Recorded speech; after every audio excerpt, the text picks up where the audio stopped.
No mai, haere mai. Ministers, it is my pleasure as Chair to welcome you all to the 2021 APEC Ministers Responsible for Trade meeting. Just before I begin, I'd like to acknowledge those ministers who took the time to attend the virtual press conference just before this meeting. Your participation was greatly valued. We are privileged to have the presence of the WTO Director General, Ngozi Okonjo-Iweala. Doctor, welcome. I wish to also acknowledge the attendance of APEC Executive Director, Dr. Rebecca Fatima Santamaria, ASEAN Secretary General, Lim Jok Hoi, and Pacific Island Forum Secretary General, Henry Puna.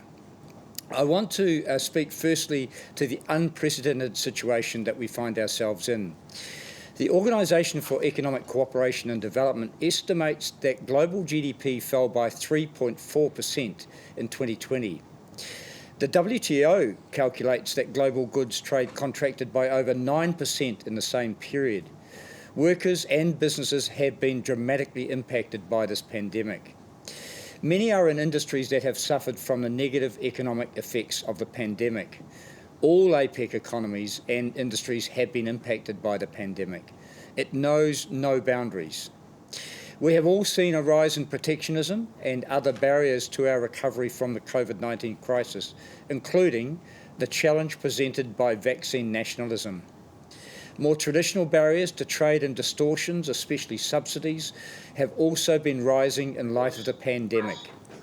Now more than ever, it is important that APEC joins together and works towards demonstrating leadership in response to the greatest challenge of our lifetime. Trade is a force for good. Trade liberalisation has been key to increasing standards of living, which in turn has lifted ever more people out of poverty. As a result of trade, our economies are more prosperous and more intertwined than ever before. As APEC ministers responsible for trade, we must show the world that free, fair and open trade is the way forward out of this crisis. Today, we will discuss two separate topics. Firstly, responding to the COVID-19 crisis and the multilateral trading system.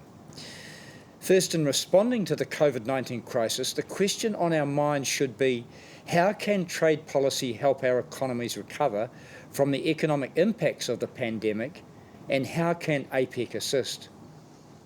Secondly, as the region's premier economic forum, APEC is uniquely placed to amplify its support for both the Director General and the multilateral trading system and revitalise the WTO. A well-functioning and relevant WTO is critical to supporting our robust trade-led recovery from the ongoing global pandemic. It is therefore vital that we signal our collective ambition for the upcoming 12th Ministerial Conference at the end of the year in order to support the long-term revitalisation of the WTO. Finally, I'd like to thank you all again for contributing to today's discussions. Let us demonstrate to the world at this critical time what it means to join, work and grow together.